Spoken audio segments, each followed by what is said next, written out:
కర్నూలు జిల్లా పత్తికొండ మార్కెట్ యార్డ్లో టమాటా పతనంపై ఏబీఎన్ ఆంధ్రజ్యోతి ప్రసారం చేసిన కథనాలపై Kadapa region deputy director marketing శాఖ అధికారి లావణ్య స్పందించారు.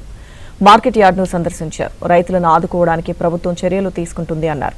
గిట్టుబాటు ధర లేకపోతే ప్రభుత్వం తరపున టమాటాలు కొనుగోలు చేసి ఇతర ప్రాంతాలకు రవాణా చేశామని తెలిపారు. ఇప్పటి వరకు 170 టన్నుల మార్కెటింగ్ శాఖ ద్వారా కొనుగోలు చేశామని చెప్పారు.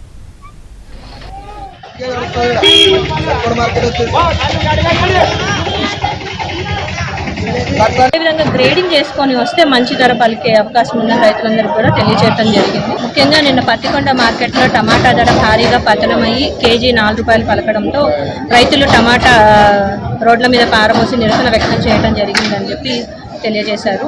సో దాన్ని బేస్ చేసుకొని ఈరోజు నిజంగా ఎందుకు టమాటా ధర అంతగా పతనం అవ్వడానికి గల కారణం ఏంటి, ఎందుకు ధర పతనమైంది, రైతులు అంతగా ఆందోళన చేపట్టడానికి గల కారణాలు ఏంటి అని తెలుసుకోవడం కోసం ఈ మార్కెట్ విజిట్ చేయడం జరిగింది.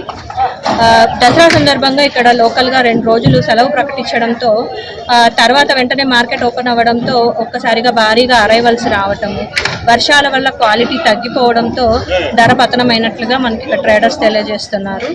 సో దానికి మనం ఏంటి ప్రత్యామ్నాయంగా ఏం చేయగలము అని చెప్పి డిపార్ట్మెంట్ తరపు నుంచి మార్కెట్ ఇంటర్వెన్షన్ చేయడం జరుగుతుంది. గత 20 రోజులుగా కూడా పత్తికొండ మార్కెట్లో ధరలు స్థిరంగా ఉండడం కోసము ప్రభుత్వము ఓపెన్ ఆక్షన్లో అంటే వ్యాపారస్తులతో పాటుగా ప్రభుత్వం కూడా ఆక్షన్లో పాల్గొని టమాటా కొనుగోలు చేసి తద్వారా అంటే మనం కూడా ఒక పోటీదారుగా ట్రేడర్తో పాటుగా మనం కూడా పోటీలో పాల్గొనడం ద్వారా రైతుకు మంచి రేట్ వచ్చేలాగా చూడటం జరుగుతుంది.